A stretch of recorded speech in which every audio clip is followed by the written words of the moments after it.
Gold, trusted gold buyers. మీరు తాకట్టు పెట్టిన బంగారాన్ని విడిపించి ఈ రోజు ఉన్న మార్కెట్ ధరకు కొనబడను.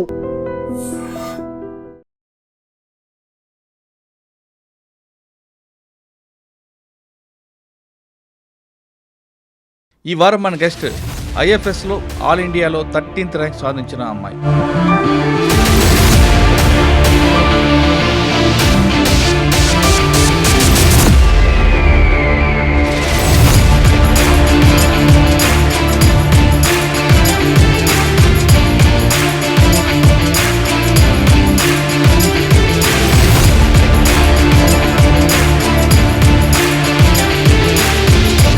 ఐశ్వర్య కుటుంబ నేపథ్యం. మా ఫాదర్ ఎల్ఎల్బి చేశారండి. తండ్రి దగ్గర కూతురు నువ్వు. రిటైర్ అయిపోయాం కదా అని మనం చెప్పి మనం ఖాళీగా ఇంట్లో కూర్చోవద్దు అనేది తన ఏం. మేము రియలైజ్ అవ్వని ఇంకొక విషయం ఏమి అంటే యాజ్ అ మదర్ అందరూ దూరం ఉన్నారు, నేను హాస్టల్లో, మా ఫాదర్. నీ కెరియర్ ఒక్కటి నువ్వు చూసుకొని వెళ్ళిపోకుండా you have to be of use to people. నాది ఫస్ట్ 3 attempts ఫిలిమ్స్ అవ్వలేదు. అసలు అది చాలా కానీ ర్యాంక్ వచ్చినప్పుడు మీ నాన్నగారికి చెప్పకుండా ఎగ్జామ్ రాసి అనలేదని. ఎగ్జామ్కి 1 week ముందు ఫోన్ చేసి ఏడ్చేసి గ్రూప్ 1లో సెలెక్ట్ అయ్యావు. సెలెక్ట్ అయినప్పుడు మీ పేరెంట్స్ రియాక్షన్ ఏంటి? అండ్ ఫినాన్షియలీ కూడా కొంచెం ప్రాబ్లం ఉండింది ఇంట్లో. సో జాబ్ చేస్తూ మళ్ళీ ఐఎఫ్ఎస్ ఆర్టీఓ వచ్చింది కదా, ఎందుకులే స్టేట్లో ఉంటావు కదా అంటే నేను ఇంకా వదిలేద్దాం అనుకున్నాను. ఆర్టీఏ ట్రైనింగ్ ఆ ప్రొసీజర్ చెప్పం, ఎక్కడెక్కడ వెళ్ళావు? అన్ని లెవెల్స్ కంబైన్డ్గా జరిగాయండి. సెకండ్ టైం మీ ర్యాంక్ వచ్చినప్పుడు మీ పేరెంట్స్ ఒక రియాక్షన్ ఏంటి? ఇంటర్వ్యూలో I was telling the story అనమాట. నేను ఎగ్జామ్ రాయడం. కానీ ఇప్పుడున్న పరిస్థితుల్లో అడవి అంటే గవర్నమెంట్ బాధ్యత, మాది కాదు అనే కొంతమంది ప్రజలు భావన ఉంది.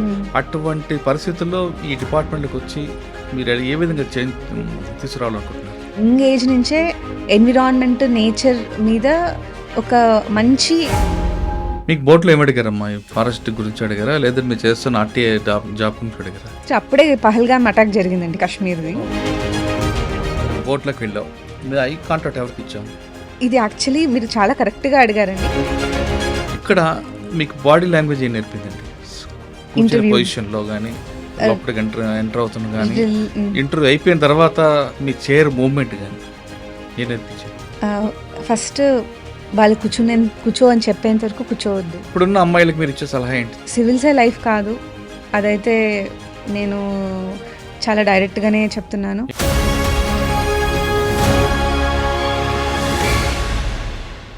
Welcome to I dream. ఈ వారం మన గెస్ట్ ఐఎఫ్ఎస్లో ఆల్ ఇండియాలో 13th ర్యాంక్ సాధించిన అమ్మాయి. ఆ అమ్మాయి గ్రామీణ ప్రాంతంలో పుట్టి చక్కగా చదువుకుంటూ ఆల్ ఇండియా లెవెల్లో 13th ర్యాంక్ సాధించారు. కేవలం ర్యాంక్ సాధించడానికి చదవడం కాకుండా ఉద్యోగం చేస్తూ ప్రస్తుతం ఆమె స్టేట్ గవర్నమెంట్లో ఆర్టీఏ జాబ్ చేస్తూ సెంట్రల్ గవర్నమెంట్ జాబ్లో సివిల్స్ రాస్తూ ఐఎఫ్ఎస్ సాధించారు. ఆమె ఐఎఫ్ఎస్ సాధించడం వెనక కష్టం ఎలాగుంది, ఆ జర్నీ ఎలా కొనసాగింది, కేవలం ఐఎఫ్ఎస్ సాధించాలి, సివిల్ సాధించాలని కాకుండా ప్లాన్ బి పెట్టుకొని ఏ విధంగా సాధించారు అనే విషయాలన్నీ ఆమె తెలుసుకుందాం. ఒక విధంగా చెప్పాలంటే ఇప్పుడున్న యువతకి ఆమె ఇన్స్పైర్ స్టోరీ. ఆమెని ఈ జర్నీ ఎలా సాగించారు, ప్లాన్ బి ఉంటే ఎలా జరిగింది, ప్లాన్ బి లేకపోతే అక్కడే కూర్చుంటే ఏ విధంగా ఆగిపోతుంది అనే విషయాల్ని అమ్మాయిని అడిగి తెలుసుకుందాం. నమస్తే అమ్మా, కంగ్రాచులేషన్స్. ఆల్ ఇండియా లెవెల్లో 13th ర్యాంక్. పేరు ఐశ్వర్య, ప్రజెంట్ ఆర్టీఏ నంద్యాల, రాబోయే కాలంలో ఐఎఫ్ఎస్ ఏపీ క్యాడర్ పక్కా వస్తుంది అనుకుంటా. హోప్ఫుల్లీ అండి. స్టేట్లో నేనే ఫస్ట్ ఉన్నాను, పైన ఎవరు లేరు, సో హోప్ఫుల్లీ వస్తుంది. ఓకే, చెప్పమ్మా. ఇప్పుడు సాధారణంగా ప్రతి అమ్మాయి కూడా చదవాలి, సాధించాలి అనే ప్రతి అమ్మాయికి ఒక గోల్ ఉంటుంది. అందులో సివిల్స్ రాయాలని చాలామందికి ఉంటుంది కోరిక. సివిల్స్ రాస్తూ ఇంకా రాలేదు, 1-2 సార్లు రాసిన తర్వాత కొంతమంది అమ్మాయిలు ఇంకా రాదు, మన జీవితంలో సాధించలేమని బ్యాక్ వచ్చేవారు కొంతమంది ఉంటారు. మరి కొంతమంది సాధించాలి అని ఇదే వస్తుంది ఖచ్చితంగా అనుకుంటూ ప్లాన్ బి లేకుండా కొంతమంది అదే దాంట్లోనే స్టిక్ అయిపోయి ఉంటారు. ఒక 7 అటెంప్ట్లు అయిపోయిన తర్వాత వెనక్కి తిరిగి చూసుకుంటే ఏముండదు. ఇంకా తప్పని పరిస్థితిలో పెళ్లి చేసుకొని ఉండిపోతారు. కానీ అసంతృప్తిగా ఉండిపోతారు కొంతమంది.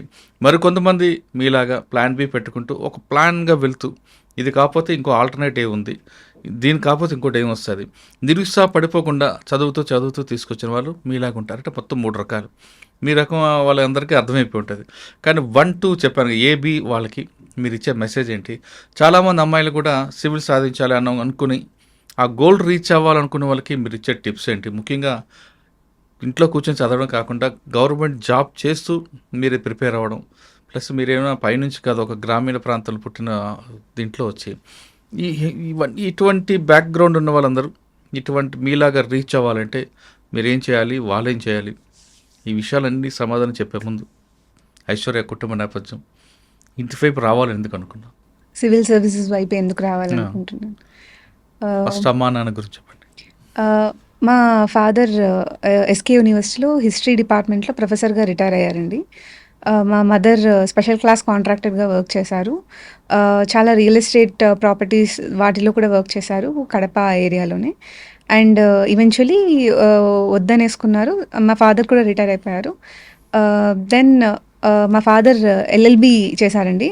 అండ్ రిటైర్ అయిన తర్వాత లా సెట్కి కూర్చొని ఎంట్రన్స్లో పాస్ అయ్యి ర్యాంక్ తెచ్చుకొని మళ్ళీ గుంటూరు జేకేసీ కాలేజ్లో ఎల్ఎల్బి చేయడం జరిగింది. ఓ తండ్రి దగ్గర కూతురు నువ్వు. ఆయన నిత్య విద్యార్థి. అవునండి, ఎప్పటికీ. సో అండ్ దాని తర్వాత మళ్ళీ బార్ ఎగ్జామ్ రాసి ఎన్రోల్ అయ్యి ఇప్పుడు ప్రాక్టీస్ కూడా చేస్తానని అంటున్నారు. He's like for ever learning, ఎప్పటికీ ఉండాలి అనేది ఆయన గోల్. ఎప్పుడు మనం ప్రోగ్రెస్ ఉండాలి లైఫ్లో. రిటైర్ అయిపోయాం కదా అని మనం చెప్పి మనం ఖాళీగా ఇంట్లో కూర్చోవద్దు అనేది తన ఎయిమ్. మా మదర్ కూడా తను ఫీమేల్ అనేదాన్ని ఎప్పుడు కూడా తను ఒక డిసడ్వాంటేజ్గా ఫీల్ అవ్వలేదు. యూజువలీ మేల్ డామినేటెడ్ ఫీల్డ్స్లో ఉమెన్ సర్వైవ్ అవ్వడం అనేది చాలా కష్టం. బట్ మా మదర్ చాలా బాగా మేనేజ్ చేశారండి. So I think these both are the reasons why I wanted to pursue civil services. అంటే వాళ్ళు నాకు ఒక ఎగ్జాంపుల్గా నిలిచిపోయారు.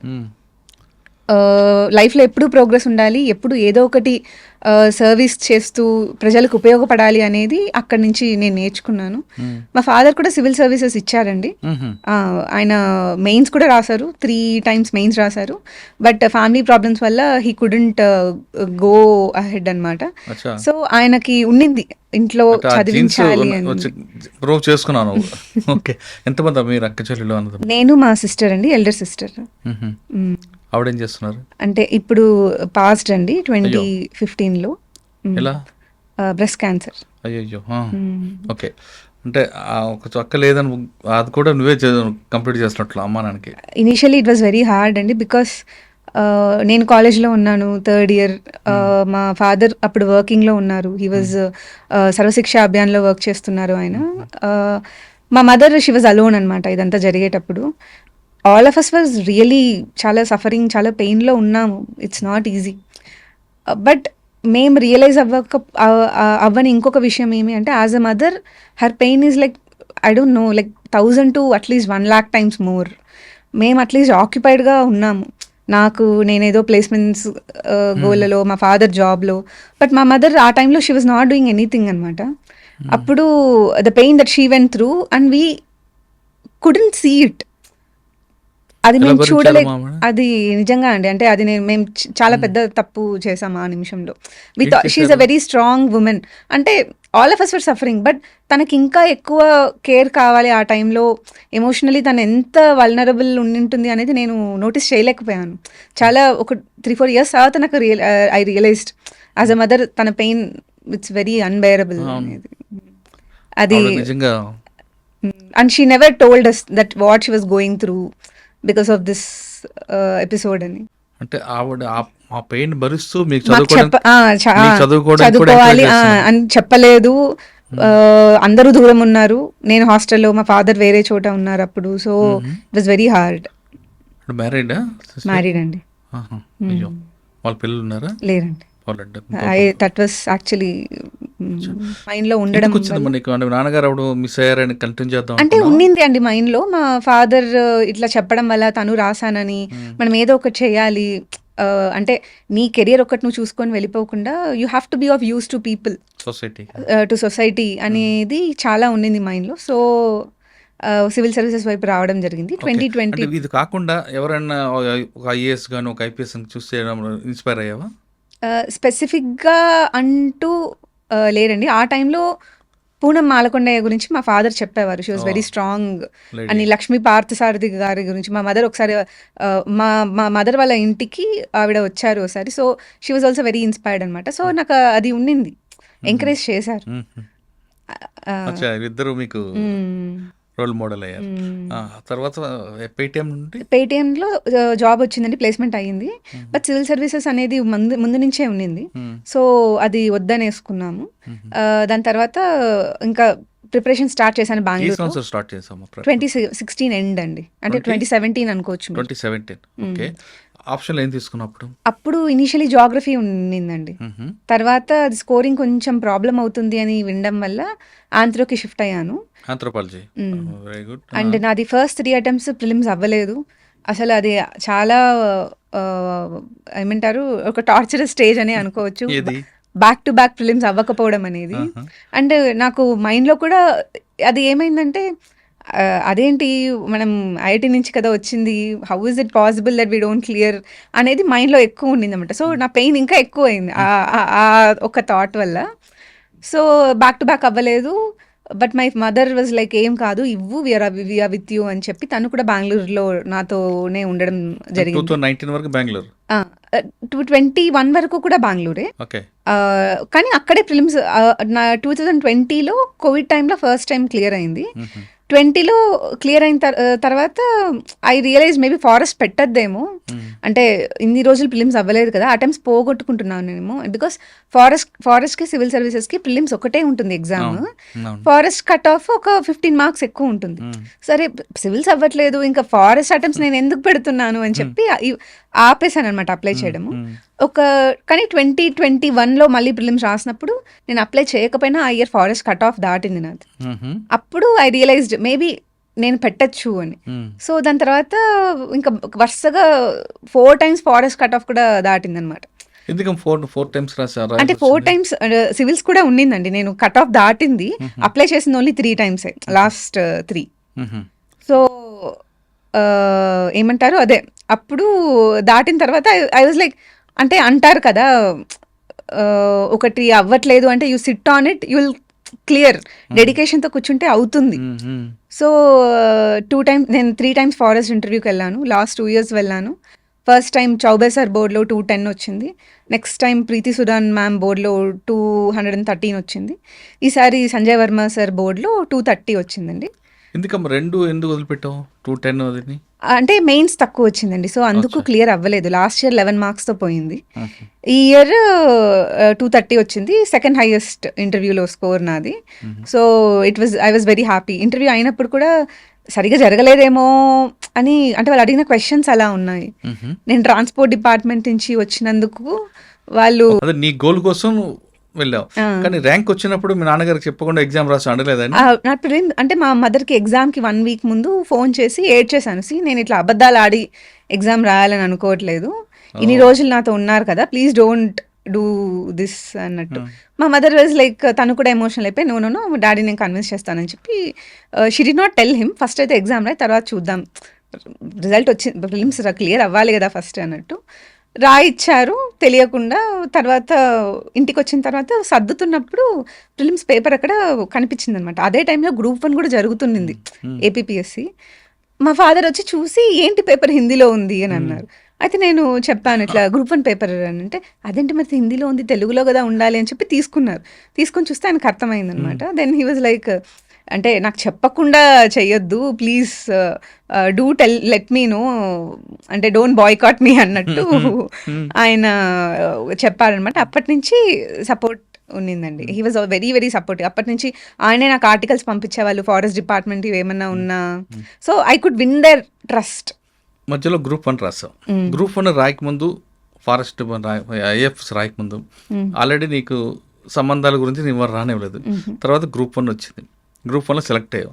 సెలెక్ట్ అయినప్పుడు మీ పేరెంట్స్ రియాక్షన్ ఏంటి? Group 1లో సెలెక్ట్ అయినప్పుడు డెఫినెట్లీ అండి. చాలా హ్యాపీగా ఫీల్ అయ్యారు. అప్పటి వరకు వాళ్ళొక స్ట్రగుల్ చూసారు నన్ను. అరే! ఏమవుతుందో తిను చిన్నప్పటి నుంచి స్కూల్ డేస్ నుంచి కూడా షీ వాస్ వెరీ చాలా మంచిగానే ఉండేది ఎడ్యుకేషన్ అంతా. ఈ టైంలో అన్‌ఎంప్లాయిడ్‌గా ఉండడం అనేది వాళ్ళు తట్టుకోలేకపోయారనమాట. అండ్ ఫినాన్షియలీ కూడా కొంచెం ప్రాబ్లమ్ ఉండింది ఇంట్లో. సో, అయినా కూడా వాళ్ళు నా దాకా ఏం రానీలేదు. వాళ్ళు వెరీ హ్యాపీ. ఓకే. ఫస్ట్ ఒకటైతే వచ్చింది. తర్వాత చేస్తూ చదువుకోవచ్చు అనేది మైండ్‌లో ఉండింది. గ్రూప్ 1 వచ్చావమ్మా నువ్వు. యూనిఫామ్ వేసుకొని ఫోటో దిగావు. నాన్నకు చూపిస్తేమన్నారు? హీ వాస్ వెరీ హ్యాపీ అండి. అప్పుడు ఆయన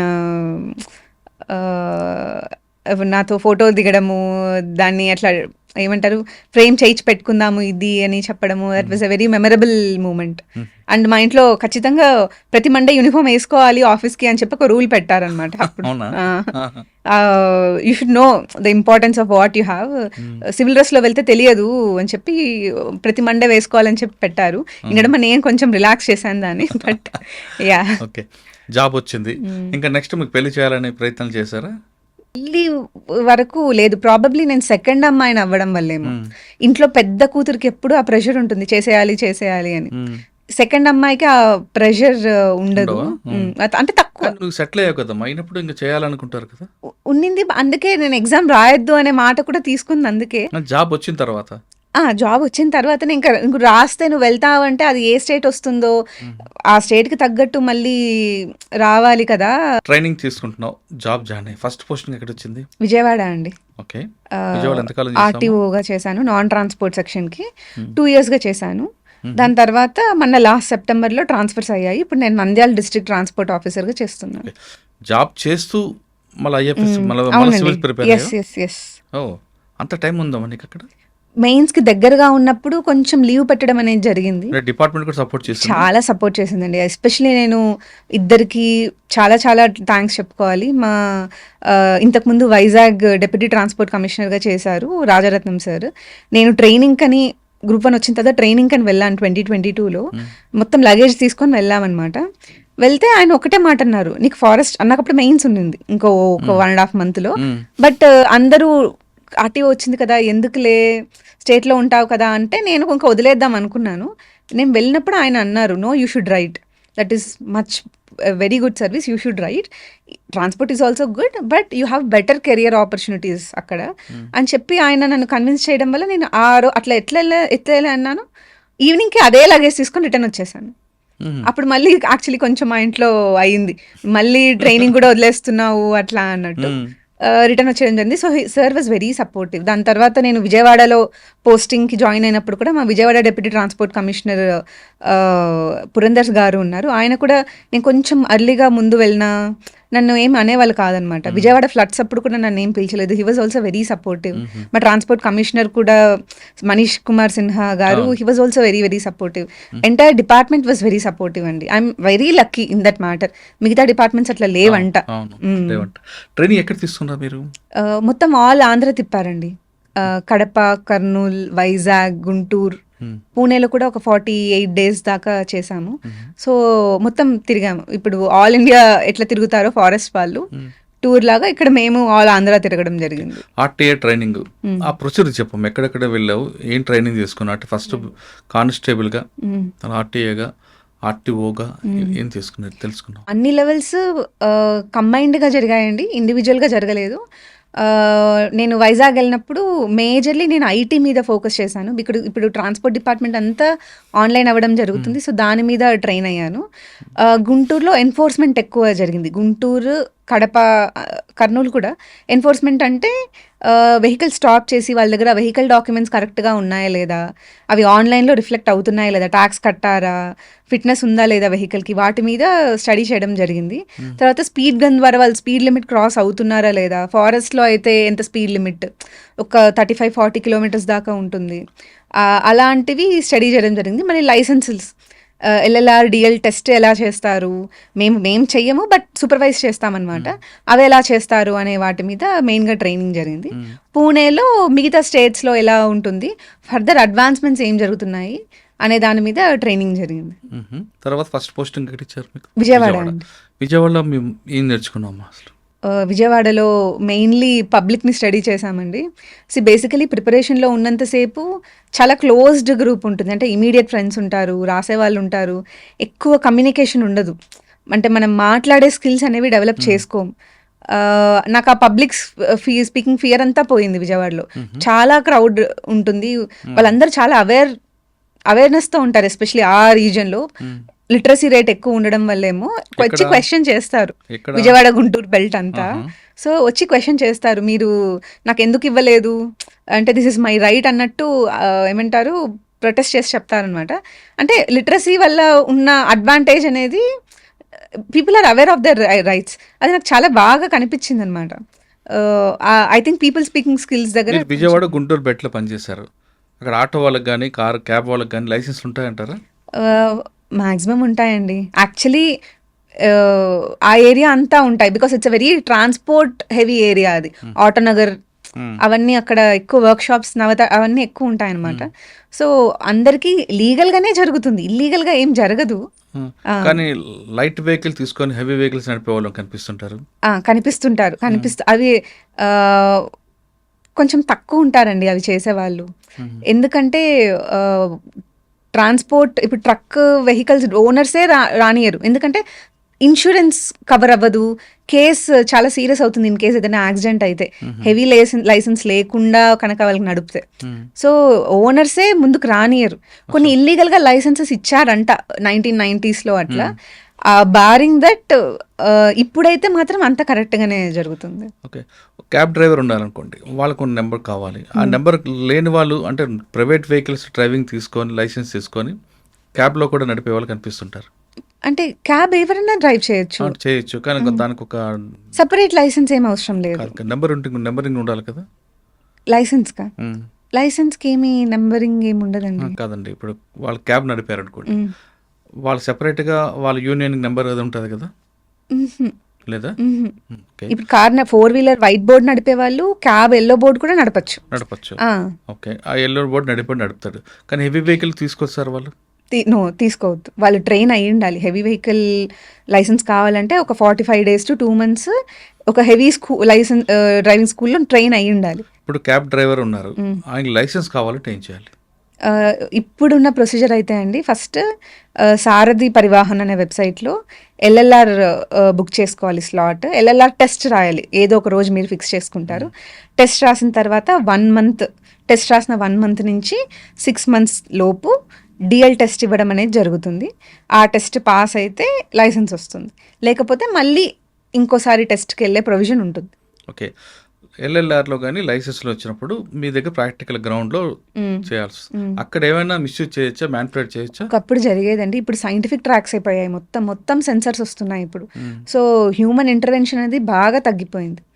అంటే రివర్స్ తీసుకున్నప్పుడు గోడకు టచ్ కాకూడదు ఉంటాయి. అసలు అక్కడ గోడ కూడా అవసరం లేదు, సెన్సరే చెప్పేస్తుంది వీటిలో దాటేశాడు ఈ లైన్ అని చెప్పి, ఫెయిల్ అయిపోతారు. ఓకే, అక్కడ అది కూడా లేకుండా ఇప్పుడు మన ఏరోప్లేన్ చేసి సిమ్యులేటర్ సిస్టమ్ పెట్టచ్చు కదా అక్కడ. అంటే రోడ్డు మీద కాకుండా ఉత్త సిమ్యులేటర్, అంటే ఎంత సిమ్యులేటర్లో డ్రైవ్ చేసినా రోడ్ కండిషన్స్ని మిమిక్ చేయలేరు కదా అనేది. అంటే ఇప్పుడు రోడ్ టెక్స్చర్ కానీ ఒక భయం అనేది ఉంటుంది రోడ్డు మీద వచ్చినప్పుడు, ఆ భయం సిమ్యులేటర్లో ఉండదు. సో నార్మల్గా డ్రైవ్ చేసేదా, కానీ రోడ్ ఎక్కినప్పుడు మళ్ళీ సైకలాజికలీ ఒక వేరే మైండ్ సెట్ ఉంటుంది. సో ఐ థింక్ బయటనే బెటర్ అండి, సిమ్యులేటర్ వద్దనే. అది కాకుండా 2-వీలర్ బండి తీసుకున్నా, కార్ తీసుకున్నా, 2-వీలర్కి 2-వీలర్ నడపాలి కానీ కార్ నడపకూడదు. ఓకే, కారు 2-వీలర్ తీసుకుని కార్ నడిపితే ఫైన్ వస్తారా?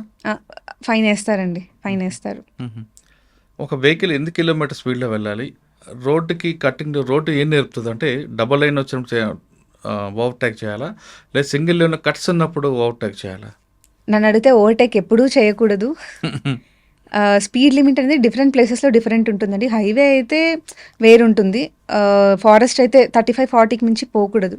ఇప్పుడు శ్రీశైలం అక్కడంతా లిమిట్ పెట్టేసి ఉంటారు, కానీ కొన్ని ప్రాంతాల్లో 60 కిలోమీటర్ స్పీడ్ ఓన్లీ అంటాడు, కానీ దాటిపోతుంటారండి. ఇప్పుడైతే మొత్తం స్పీడ్ గన్స్ వచ్చేస్తున్నాయి అనమాట. మీరు అది క్రాస్ అయితే అది ఆటోమేటిక్గా నెంబర్ అదంతకదే నెంబర్ చూసి కేసు రాసేస్తుంది.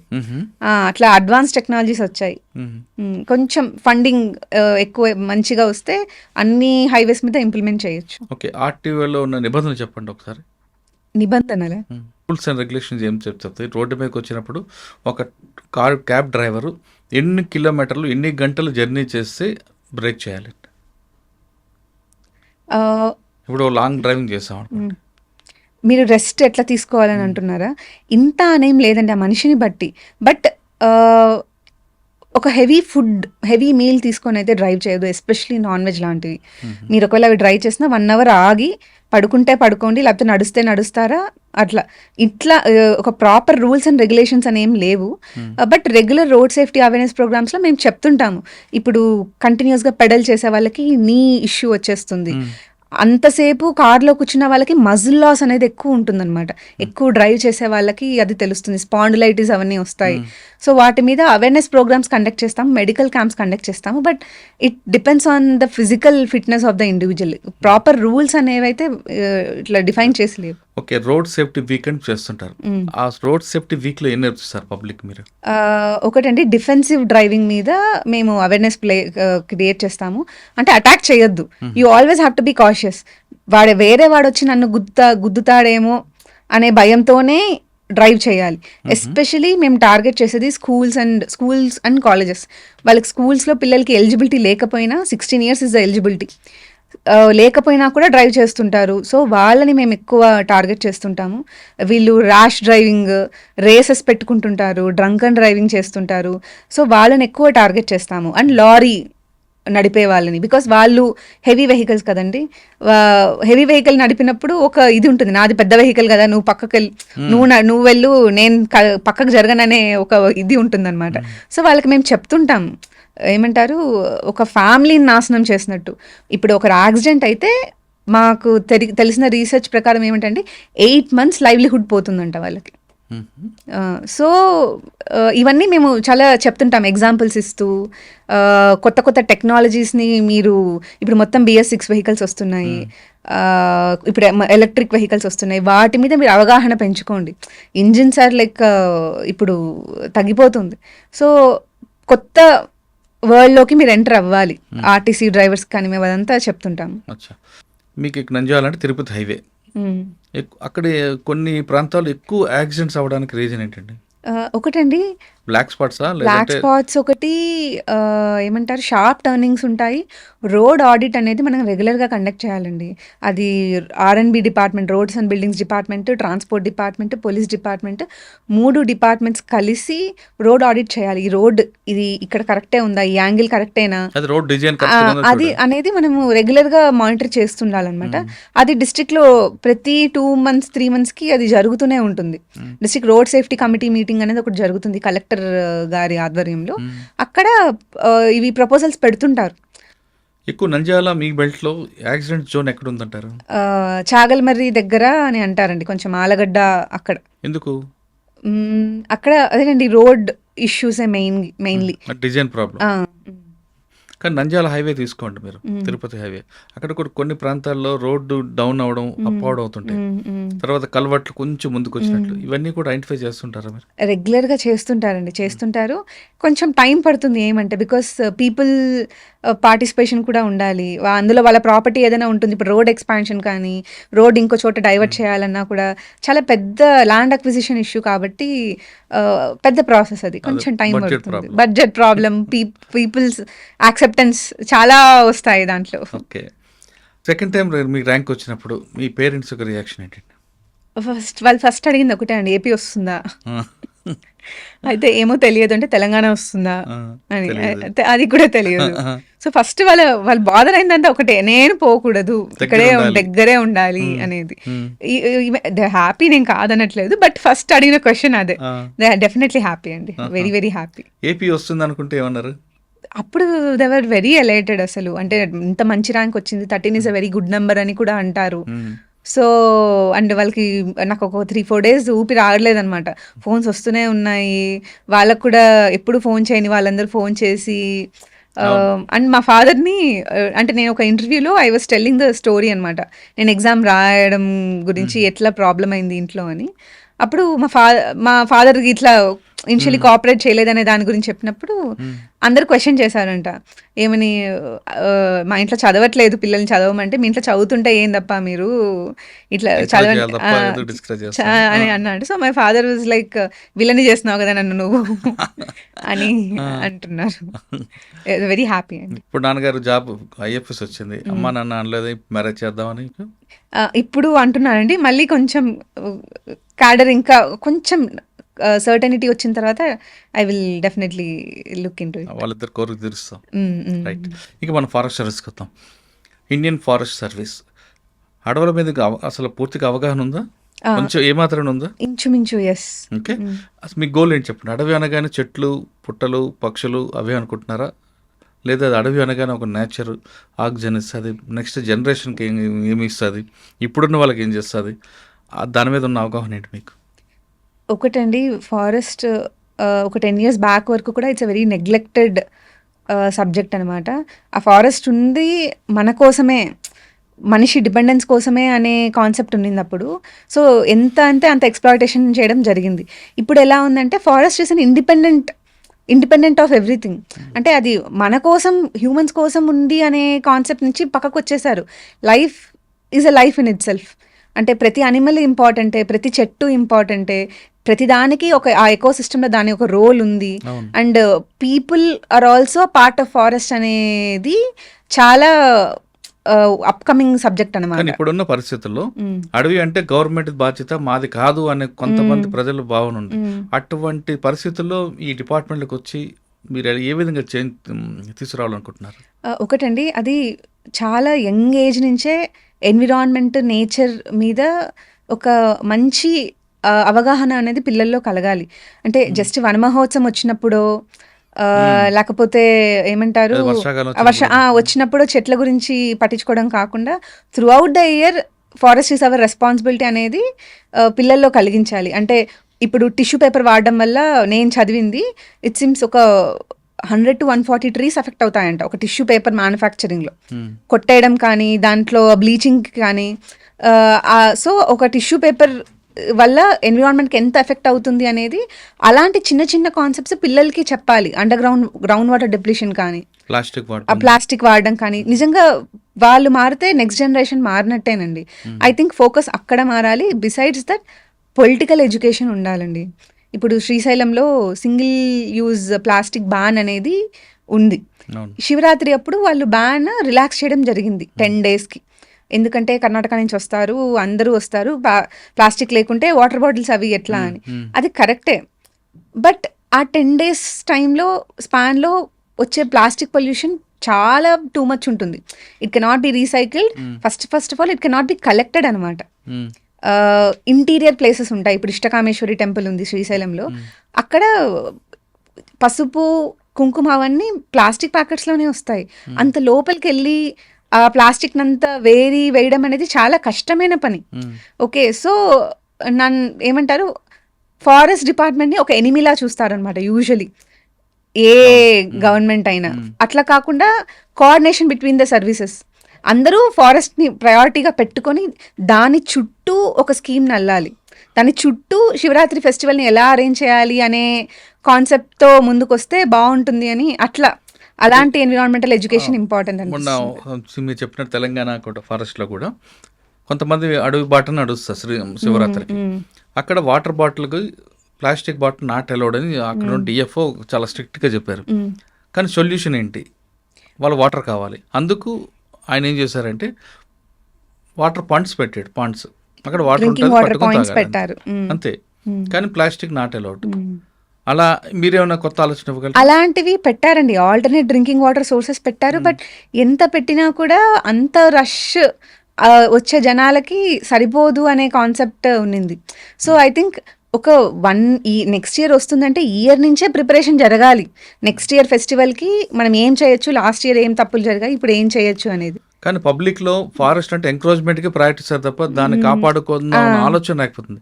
అటువంటి వాళ్ళకి మీరు ఏ విధంగా మైండ్ వాష్ చేస్తారు? ఐ థింక్ నేనైతే అకాడమికల్లీ వెళ్తానండి. మీరు ఇంత ఫారెస్ట్ ఎంకరేజ్ చేస్తే ఎంత డ్యామేజ్ చేస్తున్నారు అంటే ఆ ఫారెస్ట్ ఎంక్రోచ్మెంట్ వల్ల ఎంత వాటర్ రీఛార్జ్ అనేది తగ్గిపోతుంది. ఇప్పుడు వర్షం పడితే ఫారెస్ట్ ఉంటేనే కదా భూమిలోకి వెళ్ళేది. సో మీరు ఈ ప్యాచ్ క్లియర్ చేశారు అంటే ఎన్ని నీళ్ళు ఆగిపోయాయి ఇన్ఫిల్ట్రేషన్, ఎంత డ్రింకింగ్ వాటర్ ఎఫెక్ట్ అవుతుంది, ఎంతమంది ఎఫెక్ట్ అవుతారు. మనం ప్రతిదీ ఇట్లా ఫిగర్స్లో ఇవ్వగలిగితే ఐ థింక్ మనలో చేంజ్ వస్తుందనే అనుకుంటాను. అంటే ఎంక్రోచ్మెంట్ చేయొద్దు, సరే ఎందుకు చేయొద్దు, దానివల్ల వచ్చే నెగిటివ్ కాన్సిక్వెన్సెస్ అనేది ఒక మ్యాథ్స్ ఒక ఫిగర్స్ కాన్సెప్ట్లో ఇస్తే బాగా ఎక్కుతుందనే అనుకుంటాను నేను. ఓకే, ఇంకా ఫారెస్ట్ అనగానే చెట్లే కాకుండా వైల్డ్ యానిమల్, వాటి మీద మీ ఫోకస్ ఏంటండి? ప్రస్తుతానికి మన ఏపీలో మేజర్ వైల్డ్ యానిమల్ టైగరేనండి. అది నాగార్జున శ్రీశైలం టైగర్ రిజర్వ్ దగ్గరే ఉంది, మిగతా చోట్ల కొంచెం తక్కువే ఉంది. So I think tiger should be.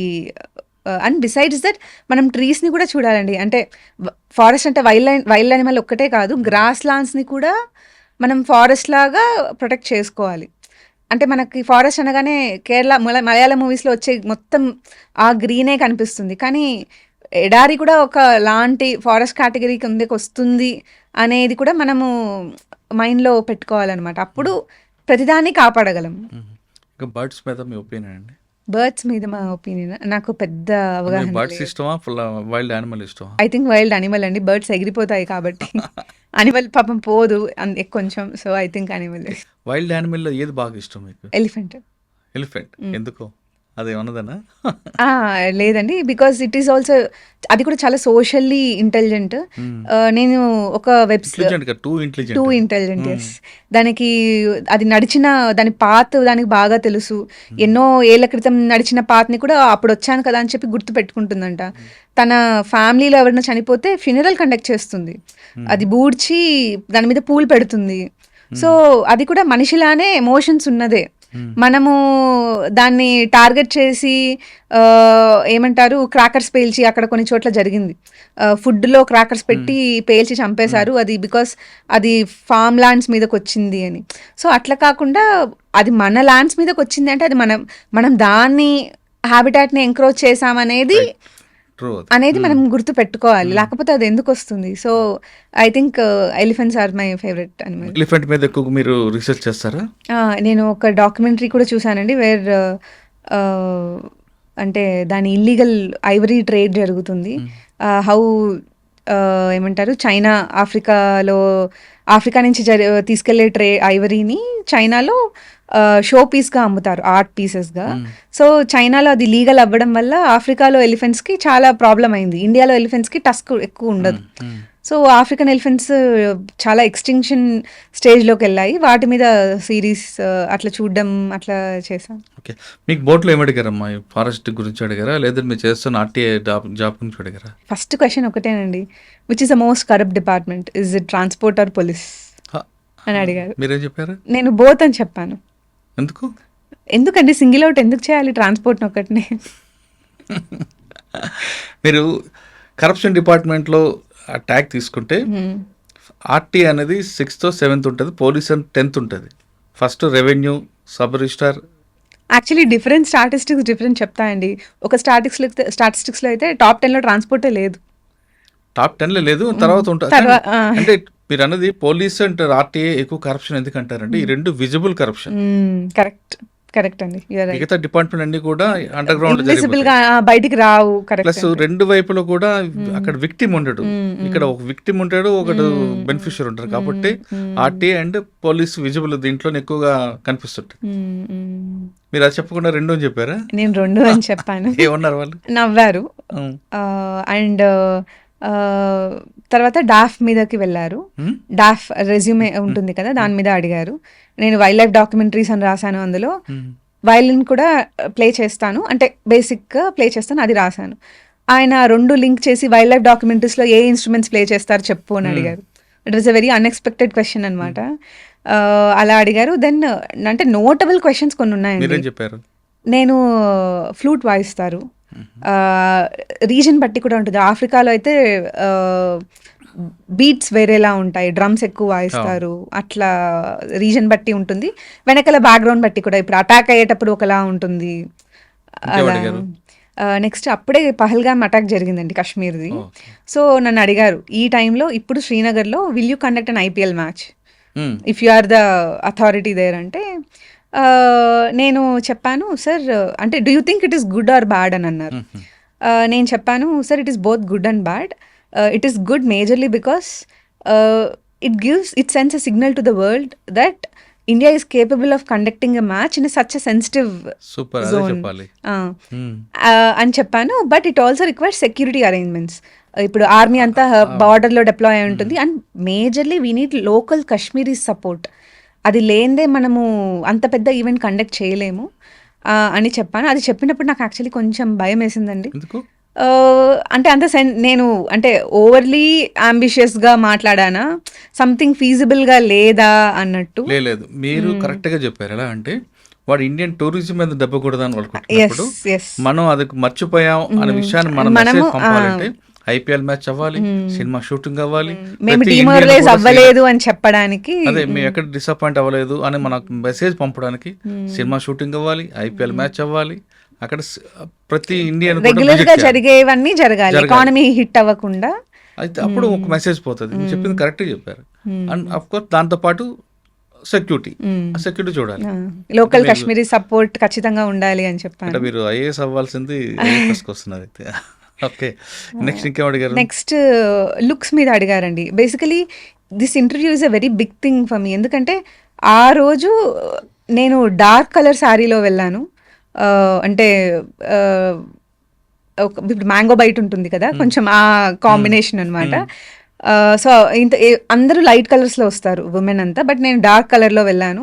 ఆయన ఈ చాయిస్ ఆఫ్ శారీ గురించి అడిగారు, ఎందుకు ఇది చూస్ చేసుకున్నావు అని. మా మదర్ చాయిస్ అండి అంటే అప్పుడు వాళ్ళు అన్నారు, అసలు కలర్ ఎందుకు మ్యాటర్ అవ్వాలి, లుక్స్ ఎందుకు మ్యాటర్ అవ్వాలి ఒక ఇంటర్వ్యూకి. నీకే కనుక ఒక అబ్బాయి, ఇప్పుడు నార్త్లో అంతా ఎక్కువ ఫెయిర్ స్కిన్ వాళ్ళకి వెళ్తారు కదా అబ్బాయిలు, do you thinks looks should matter అన్నట్టు అట్లా క్వశ్చన్ వెళ్ళిందనమాట.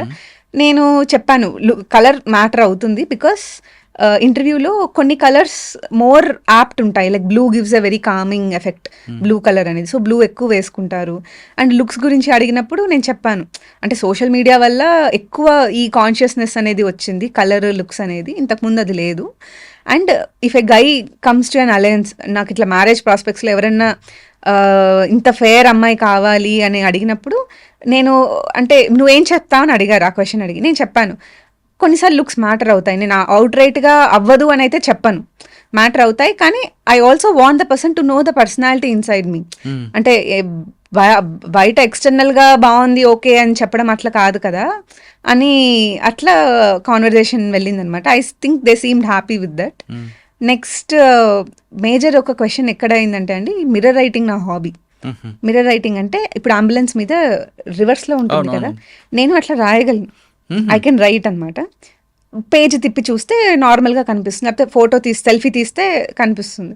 వాళ్ళు మిర్రర్ రైటింగ్ ఏంటి అంటే చెప్పాను, ఇట్లా ఇది హాబీ అంటే అల్జైమర్స్కి హెల్ప్ చేస్తుంది అని వాళ్ళే మాట్లాడుకున్నారు బోర్డులో వాళ్ళే. నేను అక్కడ పేపర్ పెన్ ఉంది, ఇప్పుడు పేపర్ పెన్ ఉంది అంటే నేనేదో చూపించచ్చు కదా, అంటే దే ఆర్ ఆల్సో ఎక్స్పెక్టింగ్ నీకు ఛాన్స్ ఇస్తే నువ్వేమైనా రాసి చూపిస్తావా అన్నట్టు. నేను ఇనిషియేటివ్గా తీసుకొని sir if you permit me I would like to show it అని అన్నాను. అయితే ఆయన వాళ్ళందరూ సడన్గా సర్ప్రైజ్ అయ్యారనమాట, అదేంటి ఇట్లా అడుగుతుంది అంటే usually people don't take that step. A question అడుగుతారు, వీళ్ళు ఆన్సర్ చెప్తారు పోతారు అన్నట్టు ఉంటుంది. సో తినేంటి ఇట్లా అడుగుతుంది అని చెప్పి వాళ్ళు ఓకే అన్నారు. నేను రాయబోతుంటే అప్పుడు చైర్మన్ అన్నారు, see she is waiting for this moment అన్నాడు. అంటే అమ్మాయి దీనికోసమే వెయిట్ చేస్తుంది. అసలు ఆ క్వశ్చన్ అది అన్నప్పుడు నాకు అసలు నవ్వాలా ఏం చేయాలి అన్నట్టు ఉన్నింది. నేను రాశాను, వాళ్ళు చూసారు, ఓకే ఒక సెంటెన్స్ ఇచ్చి రాయమన్నారు. అంటే I attended the interview at UPSC on this date అన్నట్టు రివర్స్ లో రాశాను. So I think they were impressed with that. And red Sanders మీద అడిగారు దాని తర్వాత. ఇప్పుడు అదే మన మూవీ పుష్ప మూవీ ఇది, ఇప్పుడు నువ్వు రెడ్ శాండర్స్ స్మగ్లింగ్ ఎట్లా తగ్గిస్తావు అని అడిగారు. ఇప్పుడు చాలా మెకానిజమ్స్ ఉన్నాయి, బట్ నేనే కనుక if I become a DFO of that area, ఇప్పుడు ఒక కాన్సెప్ట్ వచ్చిందండి, ప్రతి చెట్టుకి ఒక చిన్న సెన్సర్ పెట్టేస్తారంట. సో ఒక చెట్టు కొట్టేసినప్పుడు ఆ సెన్సర్ వైబ్రేట్ అవుతుందంట. అది సిగ్నల్ టవర్కి వెళ్ళిపోతుంది, అక్కడ నుంచి హెడ్ క్వార్టర్స్కి వెళ్ళిపోతుంది. అప్పుడు మొత్తం బెటాలియన్ అంతా దిగి ఏమంటారు స్మగ్లింగ్ ఆపడం అనేది ఒక మంచి ఐడియా. అది నేను చెప్పాను. So they were happy about that. అంటే ఓవరాల్గా నాకు ఏమనిపించిందంటే అండి, కామ్నెస్, ఇనిషియేటివ్ తీసుకోవడం, నేను రాసి చూపించడం కానీ, ఒక ఛాలెంజ్ని ఎలా ఫేస్ చేస్తాం? ఛాలెంజ్ని ఎలా పాజిటివ్గా కన్వర్ట్ చేయొచ్చు, లైక్ పెహల్గామ్ అటాక్ కానీ అవన్నీ, అండ్ ఎంత బ్రాడ్గా ఆలోచించగలము అనేది, ఈ 4 things I think were the reasons why I got a very good score అనేది అనిపిస్తుంది. స్కోర్ తక్కువ వచ్చినా ర్యాంక్ వచ్చేదే, కానీ అంత మంచి ర్యాంక్ రావడానికి I think interview score. Okay, బోట్లోకి వెళ్ళావు, ఐ కాంటాక్ట్ ఎవరికి ఇచ్చావు? ఇది యాక్చువల్లీ మీరు చాలా కరెక్ట్గా అడిగారండి. నేను ఐ కాంటాక్ట్ అడిగిన వాళ్ళకి ఇస్తున్నాను అనమాట. అప్పుడు చైర్మన్ అన్నారు, షీఈ్ లుకింగ్, నేను అడుగుతుంటే నన్నే చూస్తుంది కదా, this is a very nice thing. కానీ కొంతమంది ఉన్నారు, క్వశ్చన్ నేను అడిగితే పక్కన వాళ్ళని అందరినీ చూస్తున్నారు ఎందుకు అంటే, మనం మాక్ ఇంటర్వ్యూస్కి వెళ్ళినప్పుడు కొన్నిసార్లు చెప్తారన్నమాట, మారుస్తూ ఉంటారు, మార్చమని చెప్తారు వాళ్ళే. బట్ ఆ రోజు బోర్డులో నాతో అన్న మాట అన్నారు ఆయన, ఇది మీరు అట్లా చూడకూడదు, అడిగింది నేనైతే నన్ను చూడాలి కానీ అందరినీ చూస్తే ఇట్ లుక్స్ వెరీ వియర్డ్ అన్నట్టు అన్నారు. అంటే నేను ఆయనే చూస్తున్నాను. కొంతమంది ఏం చెప్తారంటే, లెంగ్తీ ఆన్సర్ ఉన్నప్పుడు మన ఐకి మారుస్తుంటాం కదా, ఒకరిని చూస్తుంటే వాళ్ళకి ఇబ్బంది ఉంటుంది అంట. ప్రాబబ్లీ అండి, బట్ వాళ్ళు నాకు డైరెక్ట్ గానే చెప్పారు దట్ కొంతమంది ఇట్లా చేస్తారు, చెయ్యొద్దు అని. మంచి క్వశ్చన్ వచ్చింది. ఆయన అంతగా ఆయనే చెప్పేశారు అనమాట. సార్, యాక్చువల్గా ఇంటర్వ్యూ అనేది మీ యాటిట్యూడ్ గురించి తప్పించి మీకున్న సబ్జెక్ట్ మీద, ఎందుకంటే ఆల్రెడీ మీరు మెయిన్స్ రాశారు, అంత ఫిల్టర్ అయిపోతుంది. ఇక్కడ మీకు బాడీ లాంగ్వేజ్ ఏం నేర్పిందండి? కూర్చునే పొజిషన్లో కానీ, లోపలికి ఎంటర్ అవుతున్న కానీ, ఇంటర్వ్యూ అయిపోయిన తర్వాత మీ చైర్ మూవ్మెంట్ కానీ ఏం నేర్పించింది? ఫస్ట్ వాళ్ళు కూర్చో అని చెప్పేంత వరకు కూర్చోవద్దు. కూర్చున్నా కూడా ఐ థింక్ మరీ రిలాక్స్డ్గా కూడా కూర్చోవద్దు అనిపిస్తుందండి. బికాస్ కొంచెం ఇన్ఫార్మల్ అయిపోతుంది. కొంచెం పోస్చర్ స్ట్రైట్గా పెట్టి అప్పుడు అటెంటివ్గా ఉంటాం మనం ఆన్సర్ చేసేకి. కూర్చునే విధానంలో కూడా ఇట్లా కాళ్ళు క్రాస్ చేసి కూర్చోవద్దు, అండ్ అరగెంట్గా కనిపించద్దు ఆన్సర్స్ చెప్పే విధంలో కూడా. అంటే ఓవర్లీ హ్యాండ్ జెస్చర్స్ చేయడం కానీ అలాంటివి చేయొద్దు. And always have a very pleasant smile on the face. I think these would do. అందులో మీకు మంచి మార్కులు వచ్చి ఉంటాయి. మీ ఇంటర్వ్యూ అయిపోయిన తర్వాత లేచిన తర్వాత ఆ చైర్ యాజ్ టీజ్గా ఆ సేమ్ ప్లేస్లో పెట్టి వచ్చారా, లేదంటే మీరు మామూలుగా వచ్చారా బ్యాక్? కొంచెం యాక్చువల్లీ కదిలిందండి చైర్. నేను ఇప్పుడు కొంచెం ఇట్లా పక్కకు అనేసి పొజిషన్ పెట్టే వచ్చాను. అది మీకు మంచి మార్కులు వచ్చాయి. ఓకే, బయటకు వచ్చారు, అంతా అయిపోయింది, జాయిన్ అయిపోయారు. ఇప్పుడు మీకు పెద్ద ఇప్పుడు ఇంకో టాస్క్ ఏంటి బయటికి వచ్చిన తర్వాత? క్వశ్చన్స్ ఏమి అడిగారు ఏమి అనేది నేనే లాస్ట్ అండి ఆ రోజు. 4:30 ఇంటర్వ్యూ, ఈవినింగ్ 4:30 నుంచి 5 వరకు జరిగింది, 35 minutes జరిగింది. సో మా మదర్ వెయిట్ చేస్తున్నారు బయట. అంటే చాలా మిక్స్డ్గా జరిగిందండి. అంటే నన్ను ఎక్కువ గ్రిల్ చేశారు అనిపించింది ఇంటర్వ్యూలో. నన్ను ఒక క్వశ్చన్ అడిగారు కదా, లాస్ట్ పర్సన్ నువ్వే కదా ఇంటర్వ్యూలో, హౌ డస్ ఇట్ చేంజ్ అంటే మిగతా వాళ్ళతో కంపేర్ చేస్తే నీకు ఎలా ఉంటుంది అనుకుంటున్నావు అంటే, నేను చెప్పాను ఐ థింక్ నాకు ఇంకా మంచి క్వశ్చన్స్ అడుగుతారు అనిపిస్తుంది అని. ఓకే, అంటే ఆయన అన్నారు పాజిటివ్గా ఉండొచ్చు కానీ మరి ఇంత పాజిటివ్గా ఉంటే ఎలా అన్నట్టు. అక్కడితో ఎండ్ అయింది. ఇంకేముందా మీ గోల్? ఇంకా ఫారెస్ట్ సర్వీస్ మీద అందులో ఏం సాధించాలనుకుంటున్నారు? ఐ థింక్ ఇంకా కొంచెం నేను కొంచెం రీసెర్చ్ వైపు పోదాం అనుకుంటున్నానండి.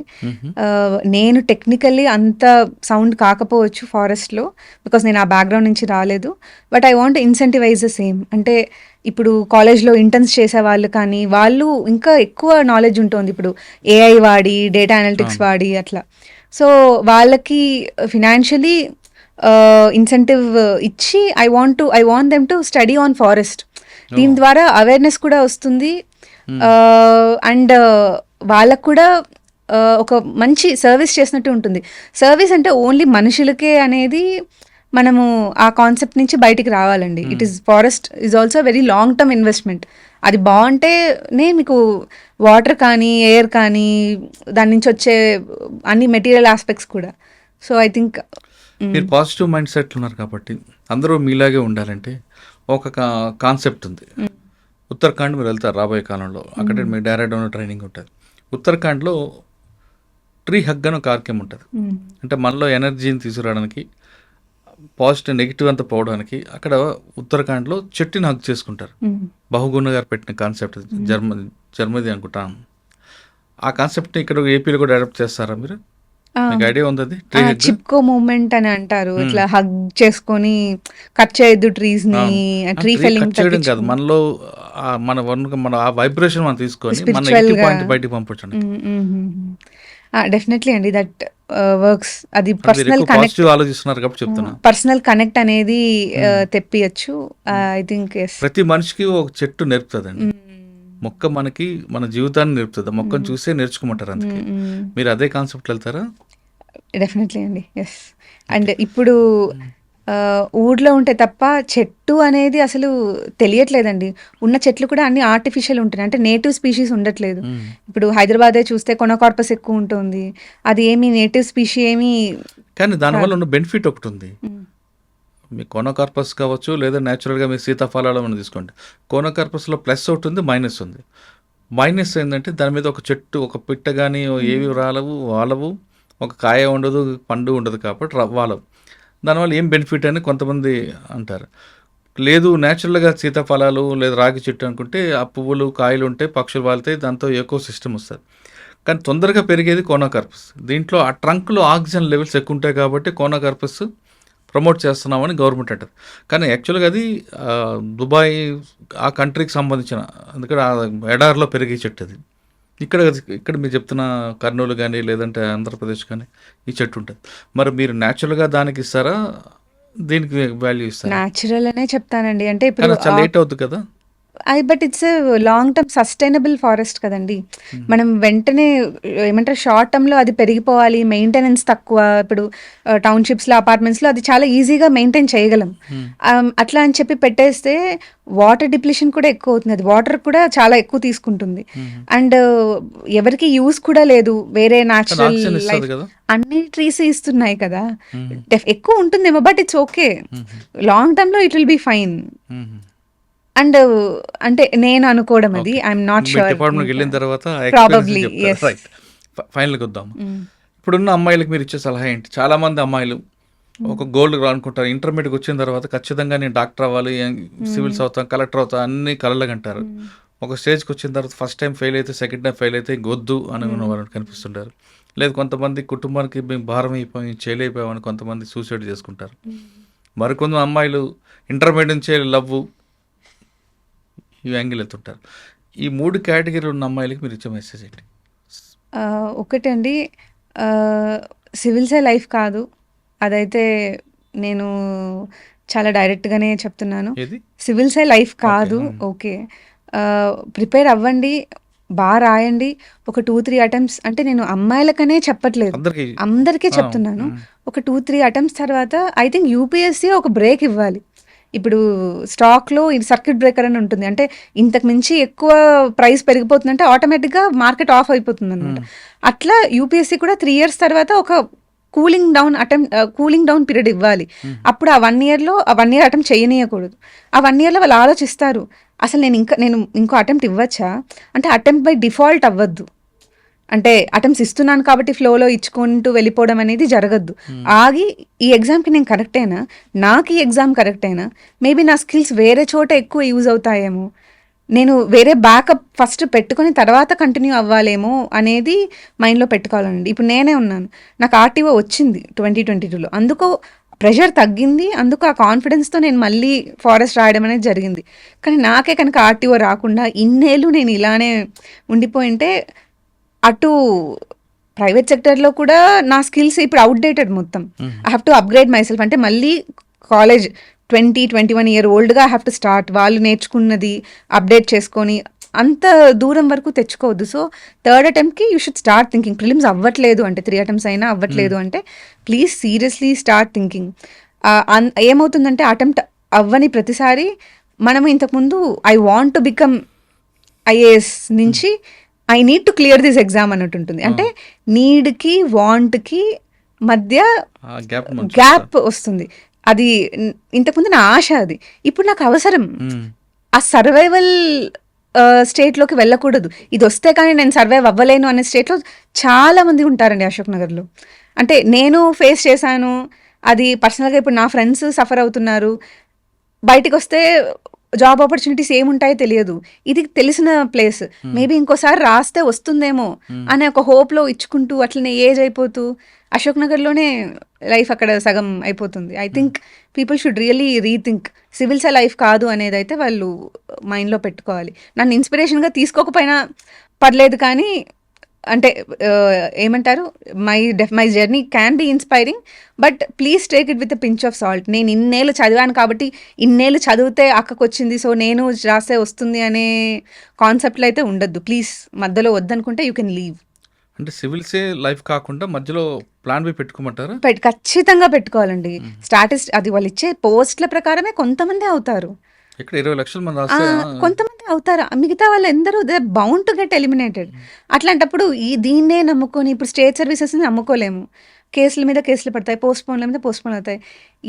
ఎంత అని చెప్పి ఇంట్లో వాళ్ళన్నా మనల్ని సపోర్ట్ చేయగలరు? ఓకే, ఇంక సెకండ్ అడిగా మీకు, ఇక వద్దు జీవితాన్ని సూసైడ్ చేసుకునే వాళ్ళకని మీరేం చెప్తారా? ఇంకా అసలు అంత దూరం ఆలోచించినప్పుడు అసలు సివిల్ సర్వీసెస్ కరెక్టే కాదండి. అందులో ఉన్న ప్రెషర్ అసలు వేరు. ఇప్పుడు జనాలు కానీ ప్రొటెస్ట్లు కానీ అవన్నీ హ్యాండిల్ చేయగలంటే మెంటల్లీ చాలా స్ట్రాంగ్ ఉండాలి. ప్రిపరేషన్ లెవెల్లోనే మనము డీలా పడుతున్నాము అన్నప్పుడు maybe this is not your cup of tea. Accept చేసి దీన్ని ఫెయిల్యూర్లా తీసుకోకూడదు. ఇది నాది కాదంతే, నేను వేరే చోట ఇంకా బాగా సక్సీడ్ అవుతానేమో అంటారు కదా. నేను ఒక చోట చదివాను, ఇప్పుడు I don't no if this is true, Microsoft CEO గారు సత్య నాదెల్ల గారు, ఆయన కూడా సివిల్స్ రాశారంట. 2-3 టైమ్స్ ఏదో రాశారు, ప్రిలిమ్స్ అవ్వలేదు, వెళ్ళిపోయారు. ఇప్పుడు ఆయన CEO అయ్యారు కదా. ఇది కాకుంటే నా లైఫ్ లేదు అనుకోవడం కళ్ళ. ఓకే, మూడో పాయింట్, అసలు ఇంటర్మీడియట్ నుంచే 10th క్లాస్ నుంచే లవ్వులు, ఇదే జీవితం, సినిమా ప్రపంచం చూస్తూ ఆ కలర్ రంగుల ప్రపంచం చూసుకుంటూ బతుకుతుంటారు. అటువంటి వాళ్ళకి మీరేం మెసేజ్ ఇస్తారండి? అంటే ఒకటండి, అదొక స్కూల్స్ డేస్ నుంచే, మీరు ఉన్నారు, కొంతమంది ఉన్నారు, స్కూల్ డేస్ నుంచి వాళ్ళకి ఒక గోల్ ఉంటుంది, మనం ఖచ్చితంగా అవ్వాలి అనుకున్నప్పుడు ఇంటర్మీడియట్ డిగ్రీ నుంచి వస్తారు. అంటే ఇంటర్మీడియట్ లైఫ్ అనేది మెచ్యూర్ కాని లైఫ్ కాబట్టి రకరకాలు వెళ్తుంటుంది. 10th క్లాస్ 7th క్లాస్ అని లవ్వులు పువ్వులు అనుకుని వెళ్తున్న వాళ్ళకి, ఇంటర్మీడియట్ వచ్చాక ఇదే జీవితం పెళ్ళి అయిపోయింది అనుకున్న వాళ్ళకి, ఆ విధంగా ప్రవర్తిస్తున్న అమ్మాయిలకు కానీ అబ్బాయిలకు కానీ మీరు ఇచ్చే మెసేజ్ ఏంటి? ఒకటండి, అసలు అవి పర్మనెంటే కావు. దాని తర్వాత మీరు లైఫ్ చాలా చూస్తారు, చాలా ప్లేసులకు వెళ్తారు, చాలా చదవడం జరుగుతుంది. సో మీ మైండ్ మారిపోతుంది అనమాట. సో మీరు ఇప్పుడున్న ఎటువంటి రిలేషన్షిప్స్ కానీ ఏవైనా నిల్చోవు. మీరు టెంపరీగా ఏదో ఒక డిస్ట్రాక్షన్ చూస్తున్నారే కానీ అవి సస్టైనబుల్ కావు. ముందు మీ కెరియర్ మీద ఫోకస్ చేయాలి, మిమ్మల్ని మీరు ఎంప్లాయబుల్గా చేసుకోవాలి, దాని తర్వాతే ఏదైనా అని చెప్తాను. అట్లీస్ట్ గ్రాడ్యుయేషన్ వరకైనా ప్లీజ్ వెయిట్ అనే చెప్తాను నేను. అండ్ ఇంకొక పాయింట్ అండి, అంటే నేను ఇది పర్సనల్గా నోటీస్ చేసింది, graduation when you're choosing civil services ఓరియంటేషన్తో 3 year 5 year కోర్సెస్ అని వస్తున్నాయి. నన్ను అడిగితే please find a graduation which makes yourself employable. Civil services కాకుంటే నేను ఇంకో చోట గడవగలను అనేది మైండ్లో పెట్టుకొని మీ గ్రాడ్యుయేషన్ సబ్జెక్ట్ ఎంచుకోవాలి. కానీ సివిల్ సర్వీసెసే మెయిన్గా పెట్టుకొని నా గ్రాడ్యుయేషన్ కూడా నేను అలానే చూస్ చేసుకుంటాను అనడం it's not a good thing. అంటే ఇప్పుడు నేను చూస్తున్న ట్రెండ్ అది 3 year 5 year courses, especially rural ఏరియాస్లో టార్గెట్ ఎక్కువ జరుగుతుంది. వాళ్ళకి తెలియదు, యూట్యూబ్లో ఏం చెప్తే అదే కరెక్ట్ అనేసుకుంటారు. సో వాళ్ళు ఈజీ టార్గెట్ అనమాట. So I think people should rethink when advertisements ఇలాంటివి ఏమన్నా వచ్చినా. ఓకే, మరొక ఫైనల్ క్వశ్చన్, కడప నుంచి అనంతపురం నుంచి కడప మీద నుంచి హైదరాబాద్ వచ్చి పాస్ అయ్యామా, కానీ సివిల్స్ రాయాలంటే ఆర్టీసీ క్రాస్ రోడ్ ఉండాల్సిందే లేదా ఢిల్లీ వెళ్ళి ఉండాల్సిందే చాలామంది భావిస్తారు, అది కరెక్ట్ అంటారా? ఇప్పుడు ఎక్కడైనా చదవచ్చండి, బట్ నాకున్న ఎక్స్పీరియన్స్లో నేను విన్న ఇదిలో మెయిన్స్ ప్రిపరేషన్ వరకు ఢిల్లీ చాలా బాగుంటుందనే అంటారు. మీరు మిగతా ప్రిపరేషన్ ప్రిలిమ్స్ ఇంటర్వ్యూ వరకు ఇక్కడే ఉండిపోవచ్చు, కానీ మెయిన్స్ ఒక 4-5 months చదవకుండా సోషల్ మీడియా దూరంగా ఉండి సాధించారు ర్యాంకులు. అంటే వాళ్ళు, అంటే మీరు ఆన్లైన్ సోర్సెస్ లేకుండా కాదు అది, అంటే యూట్యూబ్కి ఇన్స్టాగ్రామ్కి దూరంగా ఉండి చదివింటారు. బట్ వెబ్సైట్స్లో వచ్చే కరెంట్ అఫైర్స్ క్రాస్ రోడ్స్ కానీ లేదా ఢిల్లీ కూడా వెళ్ళేదే వాళ్ళు. అంటే మనము ఒక్కరికేదో అట్లా జరిగిందని చెప్పి జనరలైజ్ చేయలేము కదా. చాలా వరకు అక్కడ కాంపిటీషన్ ఎక్కువ అండి, అవేర్నెస్ కూడా ఎక్కువ ఉంటుంది. మన దగ్గర కాంపిటీషన్ తక్కువ, అందుకు ఒక 4-5 months అన్నా అక్కడ ఉంటే బెటర్ ఏమో. అంటే I wish I did that. నేను చెయ్యలేదు అది. So I wish I did that అంతే. ఇందులో గ్రూప్ డిస్కషన్ మంచిదంటారా, లేదా ఇండిపెండెంట్గా చదవడం బెటర్ అంటారా? అది కూడా అటెంప్ట్ మీద డిపెండ్ అయి ఉంటుంది. ఇనీషియలీ ఐ థింక్ ఇండిపెండెంట్గా మీరు చదవగలరు, కానీ అటెంప్ట్ పెరిగే కొద్దీ ఐసోలేషన్లో ఉండొద్దనే చెప్తాను. ఒకలాంటి లోన్లీనెస్ వస్తుంది, పక్కన నువ్వు ఏం మిస్టేక్ చేస్తున్నావు అనేది తెలియదనమాట. పక్కన వాళ్ళతో డిస్కస్ చేస్తేనే ఓకే ఫైన్ వీళ్ళు ఈ లెవెల్లో ఆలోచిస్తున్నట్టు మనం ఏ లెవెల్లో ఆలోచించాలి, ఆ కాంపిటీషన్ అనేది వస్తుంది. సో ఐ థింక్ అటెంప్ట్స్ పెరిగే కొద్దీ ఐసోలేషన్లో ఉండొద్దు. కాదమ్మా, నువ్వు ఇన్ని సంవత్సరాలు చదువుతున్నావు కదా, మరి నీకు ఎంటర్టైన్మెంట్ ఏముంది అసలు? నాకు యాక్చువల్లీ చదవడం కానీ మైండ్కి ఫ్రెష్ అవ్వాలి కదా. టు బి ఫ్రాంక్ అండి, నేను అడిక్ట్ అండి, మూవీ అడిక్ట్. నేను ఆహా, టిపికల్ తెలుగు అనమాట. మా ఇంట్లో కూడా మా మదర్ ఒకసారి స్కూల్ బంక్ కొట్టించి మరి అమ్మో బొమ్మ ఫస్ట్ డే రిలీజ్ మ్యాట్నిక్ తీసుకెళ్లారు. ఈ సో సినిమా అమ్మో బొమ్మ. ఆహా. సో కల్చర్ ఉంది మా ఇంట్లో మూవీ అనేది. ఇప్పటికీ మా ఫాదర్ రోజు ఒక మూవీ చూడండి పడుకోరు ఓటీటీలో. సో ఓటీటీ మా బడ్జెట్కి ఎక్కింది ఇప్పుడు బేసికలీ. అన్ని ఓటీటీస్ ఉన్నాయి. సో మూవీ ఉందండి. టు ద పాయింట్ నాకు ఎంత ప్రాబ్లం అయిందంటే, ఇప్పుడు ఏదైనా మూవీస్ అని కాదు, సిరీస్ ఏదైనా చూస్తుంటాను, చదవకుండా చూస్తుంటాను, నా మీద నాకే కోపం వచ్చేస్తుంది అనమాట. అయితే ఇయర్ ఫోన్స్ తీసి పక్కకి విసిరేస్తాను అనమాట. కానీ ఐ కెన్ గో మళ్ళీ ఒక 1 అవర్కి మళ్ళీ తెచ్చుకొని చూస్తాను. ఇట్లా కాంచి ఒకసారి ఇయర్ ఫోన్స్ కట్ చేశాను. ఒక 1 డే ఏదో వర్కౌట్ అయింది. దాని తర్వాత నాకు ఐడియా వచ్చింది, సౌండ్ లేకుండా కూడా నేను చూడొచ్చు కదా సబ్ టైటిల్స్ పెట్టుకొని. So I started watching with sub titles అనమాట. ఇంకా ఇట్లా కాదని చెప్పి లాగౌట్ చేసేసాను. ఆ సిరీస్ కంప్లీట్ అవ్వలేదు. అప్పుడు ఏం చేశాను, సిరీస్ని షార్ట్గా చెప్తున్నారు ఇప్పుడు యూట్యూబ్లో కొత్తగా. ప్రతి మూవీని 5 minutesలో అట్లా చెప్పేస్తున్నారు. I started watching those. ఇది కూడా కాదని చెప్పి యూట్యూబ్ కూడా తీసేసినాక లాస్ట్కి వికీపీడియాలో ప్లాట్ చదివేయడం చేశాను. I had a fair share of this phase అనమాట. దాని తర్వాత కంట్రోల్ జరిగింది. ఒక పాయింట్లో చాలా ఎక్కువ ఉండేనండి. సినిమా చూడకుండా నిద్ర పడ్డది అస్సలు. సరే, ఐశ్వర్యకి ఇష్టమైన ఫుడ్ ఏంటి? ఫుడ్ అంటే నార్మల్ అండి, panipuri, biryani, Maggi, junk food. Kadapa Rayalaseema food ఉండదా? అంటే అవి ఎప్పుడు తినేవే కదా, మా ఇంట్లో చాలా రెగ్యులర్ గానే చేస్తారు. సో ఏం చేస్తారు? సంగటి ముద్ద, నాటుకోడి, అంటే ఎక్కువ వెజ్జేనండి. వంకాయ కూర, మిర్చి మసాలా, అవునండి, ఉగ్గాని బజ్జీ, బొరుగుల తర్వాత. సివిల్ సర్వీస్ అనేది ఒక ప్రాధాన్యత కాదు, ఖచ్చితంగా దానికి ప్లాన్ బి పెట్టుకొని చదవండి అంటారు ఐశ్వర్య. ఆమె కేస్ స్టడీ అందరికీ రోల్ మోడల్. ఆమె ఉద్యోగం చేస్తూనే చదివారు, కేవలం చదవడం కోసమే ఆమె సినిమాలు చూశారు. రకరకాల మోటివేట్లు తీసుకుంటే ఆమె ఒక రోల్ మోడల్ కనిపిస్తుంది. ఆమె స్టోరీ అనేది అందరికీ లైక్ చేస్తుంది. ప్రతి ఒక్కరు కూడా సివిల్స్ రాస్తాం, కలెక్టర్ అవ్వాలి, ఐపీఎస్ అవ్వాలనుకుంటారు, కానీ అది రీచ్ అవ్వడం కష్టం అనిపిస్తుంది. ఒక దశ వచ్చిన తర్వాత ఇక మన జీవితానికి రాదు, ఇక్కడితోనే మనం ఆగిపోతామని నిరుత్సాహపడకుండా ఇంకా చదవండి, ఒక ప్లాన్ బి పెట్టుకోండి. అంటే ఒక ఏజ్ వచ్చిన తర్వాత వెనక్కి తిరిగి చూసుకుంటే ఈ ఉద్యోగం మనకు ఉంది కాబట్టి మనం చదవచ్చు అనే ఒక భరోసా రావాలంటే ప్లాన్ బి పెట్టుకొని చదివితే ఖచ్చితంగా సాధిస్తామని చెప్తున్నారు. ఆమె ఆర్టీగా చేస్తూ చదివారు. ఆర్టీఏలో డిపార్ట్మెంట్ కూడా మనం చదువుతూ ఉంటే సపోర్ట్ చేసే అధికారులు కూడా ఉన్నారు కాబట్టి ఆవిడ ఖచ్చితంగా ఆమె అనుకున్న గోల్ సాధించారు. ఇప్పుడు ఇండియన్ ఫారెస్ట్ సర్వీస్లో ఏపీలో మంచి ఆఫీసర్ కాబోతున్నారు. ఆ విధంగా ప్రతి ఒక్కరు కూడా చదివితే మనం దేశం చాలా బాగుపడుతుంది. అంతేకాకుండా ఆవిడకున్న ఫారెస్ట్ మీద ఒపీనియన్ కూడా మంచి ఒపీనియన్ ఉంది కాబట్టి ఆమె గోల్ ఖచ్చితంగా రీచ్ అవ్వాలని కోరుకుందాం. ఇది ఐశ్వర్యతో ఎక్స్క్లూజివ్ ఇంటర్వ్యూ. వచ్చే వారం మరో గెస్ట్తో మళ్ళీ కలుద్దాం. అంతవరకు నమస్తే, థ్యాంక్ యూ అమ్మా, ఆల్ ది బెస్ట్. ఖచ్చితంగా మంచి ఫారెస్ట్ ఆఫీసర్ అవుతావు. థ్యాంక్ యూ అండి.